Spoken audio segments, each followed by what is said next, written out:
Hi, everyone. Today we're going to talk about Amazon's first quarter of 2026. The press release dropped yesterday afternoon, and on the surface, it looks like a clean blowout. Revenue up, profits up, AWS reaccelerating. But there's a number buried on page 1 that nobody's talking about. So let's start there. $1.2 billion. That is Amazon's free cash flow over the last 12 months. 1 year ago, that number was $25.9 billion, so we're looking at a 95% collapse in the cash this company keeps after paying for its infrastructure. Revenue is fine, operating income is fine, but the cash conversion machine has basically stopped. We'll come back to why. First, let me set up what Amazon actually is in 2026. So here's the tension. Top line is great, 17% growth. Operating income jumped 30%. Net income, 77%. AWS, which everyone watches, posted its fastest growth in nearly 4 years. Every headline number screams blowout, but cash flow tells a completely different story. And the reason is one line on the cash flow statement: capital expenditure. Amazon is spending money faster than it's earning it. Hold that thought. Before we go further, let me make sure we're all on the same page about what Amazon actually is in 2026, because this is not just a retail company. It's 3 businesses sharing a balance sheet, and which one matters depends entirely on which line you look at. Here's the revenue split. North America stores are the volume engine, 57% of every dollar. International, 22%, and AWS, just 21%. Now, if you stop reading the donut here, you'd think AWS is a side business. That would be the wrong conclusion, and the next slide will tell you why. Now flip to operating income. AWS, the smallest revenue slice, is 59% of profits, $14.2 billion in 1 quarter. North America stores, despite being half the revenue, contribute only 35% of profit at a thin 8% margin. International is a rounding error. So when we talk about Amazon, just remember, financially, Amazon is mostly a cloud company with a giant retail business attached. Quick context: Amazon is a roughly $2.4 trillion company. Trailing 12-month revenue is $743 billion. They earned $90 billion in net income over the past year. Earnings per share, $8.37. Headcount is flat at 1.58 million. They compete with Microsoft and Google in cloud, with Walmart, Costco, and Shopify in retail, and with Meta and Google in advertising. So when this much money moves, it matters everywhere. Okay, with that context locked in, let's look at the actual quarter. 6 numbers, headline deep. Net sales, $181.5 billion, up 17. Operating income, $24 billion, up 30. Net income, $30.3 billion, up a stunning 77%. EPS, $2.78, up 75. Operating margin expanded to 13.1%. 5 greens, 1 red. The red one is the same number we opened with. Free cash flow, $1.2 billion. 5 tiles say buy, 1 tile says wait. 77% net income growth, $30.3 billion in a single quarter. That is, on its face, an extraordinary print. But before you put that on a poster, let's break it down, because there's a $16.8 billion asterisk attached to it. Here's the honest decomposition. Operating income is $23.9. Then there's a $16.8 billion pre-tax gain from Amazon's stake in Anthropic, the AI lab. That's a non-cash mark-to-market line item. After interest, other items, and tax, you'll end at $30.3 billion of net income. Strip the Anthropic markup out, and core net income is more like $13 or $14 billion, which is fine, but the 77% headline is doing some heavy lifting. Okay, let's look at the operating engines. 3 segments: North America stores, international stores, and AWS, and each one tells a slightly different story. Year over year, every segment grew. AWS was the standout, up 28%.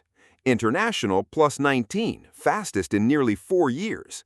North America plus 12 on a $400 billion annual base. Total revenue plus 17. The story isn't that they grew, they always grow. The story is the direction. 2 of these 3 were decelerating a year ago. Now they're all accelerating. 28%. That's AWS growth this quarter, the fastest in 15 quarters going back to mid-2022. For 2 years, AWS had been stuck around 17 to 20%. Fine, but watching Microsoft and Google take share. This print breaks that pattern, and Andy Jassy specifically called it out as evidence that AI workload migration is now meaningfully showing up in cloud revenue. Look at the shape. AWS growth bottomed at 17% in early 25, then went 17, 20, 24, 28. 4 straight quarters of acceleration, and the step from Q4 to Q1 was the biggest yet. And remember, they're growing 28% on a $150 billion annual run rate. That is a very big base to grow off. And the profit follows. AWS operating income hit $14.2 billion this quarter, up from $11.5 a year ago. Margin expanded to 37.7%, almost back to 2024 highs after dipping into the low 30s last summer. This is what operating leverage looks like in cloud. Once you've built the data centers, incremental revenue drops mostly to profit. Below the segment view, the revenue mix is moving in a direction the finance team really likes. AWS, 28%. Advertising, 24%. These are the 2 highest margin lines, and they're growing twice as fast as the giant online stores line. A year from now, this mix shift alone would be worth a percentage point of margin, even if AWS growth fades. Speaking of advertising, Amazon's ad business has now crossed $70 billion in trailing 12-month revenue. That is bigger than YouTube. It's growing 24% a year, and it costs Amazon almost nothing extra to deliver. They're showing ads on pages shoppers were already loading. This is quietly one of the most valuable businesses inside Amazon. Most investors still underweight it.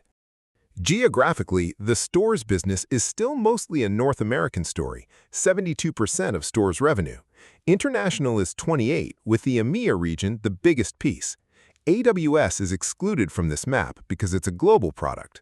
One thing worth noting, foreign exchange added almost 8 points to international growth this quarter, so the underlying operating story is healthy but not as hot as the headline 19% suggests.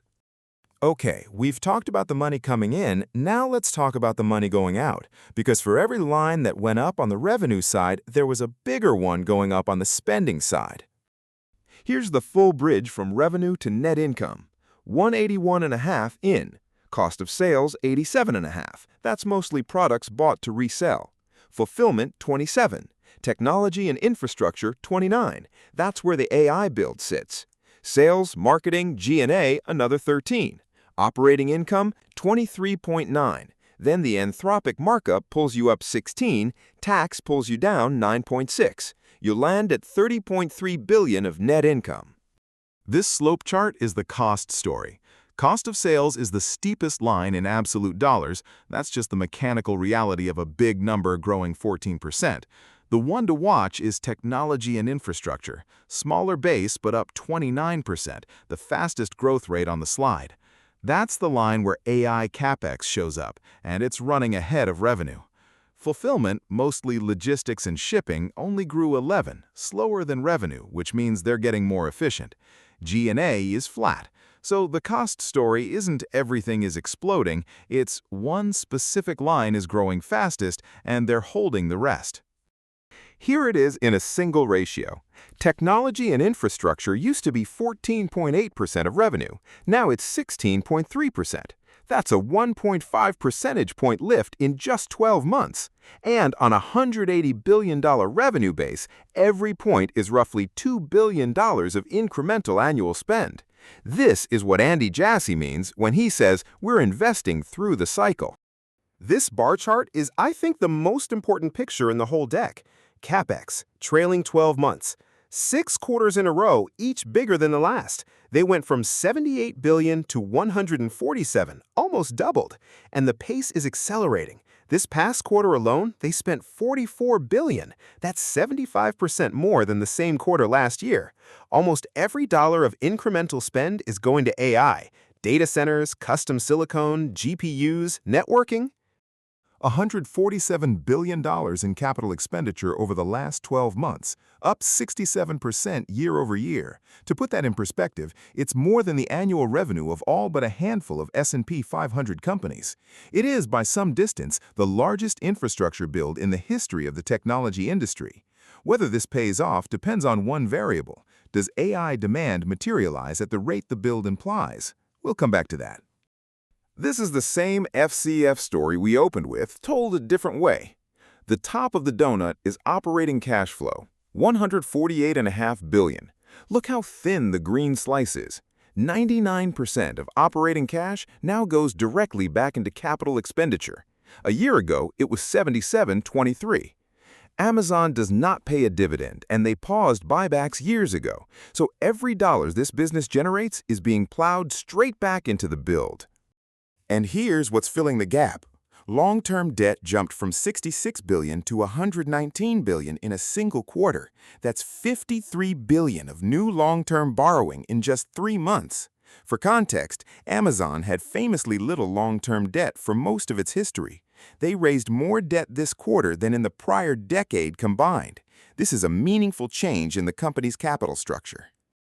Okay, last section before the verdict. What did management actually guide to, and what's locked in for the back half of the year? Q2 guidance. They guided revenue between $194 and $199 billion. That's 16 to 19% growth on a base that's already 17% bigger than last year, so no deceleration baked into the outlook. Operating income guided between $20 and $24 billion. Wide range. They're keeping flexibility on the spend cadence. Prime Day is back in Q2 this year, which juices the comparison. And here's what's already locked in for the back half of the decade. Anthropic has committed to up to 5 gigawatts of Trainium capacity. OpenAI added 2 gigawatts starting 2027. Meta is deploying tens of millions of Graviton cores. They've signed US Bank, Fox, Southwest, Nokia, NTT, 20-plus new enterprise agreements this quarter alone. Bedrock, that's their AI model service, processed more tokens in Q1 than in all of 2025 combined. So the demand side, at least for now, looks real. Quick frame on the chip business specifically. It's now at a $20 billion annual run rate, growing triple digits year over year. 2.1 million AI chips deployed in the past 12 months. Another million NVIDIA GPUs starting to roll in this year. Anthropic 5-gigawatt commitment alone is enough to absorb a sizable chunk of new capacity. If you squint, this looks like AWS in 2013. Small inside the parent, but growing fast enough that in a few years it becomes its own company-defining line. 5 things to watch. Green, AWS reacceleration. 28% is great, but is it sustainable? Or did one big customer ramp pop the quarter? Yellow, when does free cash flow bottom, and at what level? Yellow, does AI demand actually grow into the build pace, or do they end up with stranded GPUs in 2028? Red, debt servicing cost. Interest expense is already up 48%, and there's more issuance coming. Neutral, the FTC antitrust case is still unresolved and not in the numbers. Okay, we've gone through the numbers. Let's put the bull case and the bear case next to each other and weigh them honestly.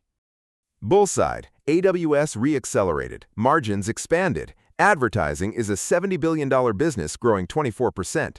Retail units are at post-pandemic highs. The Anthropic and OpenAI commitments lock in years of demand, and the custom silicon business is real.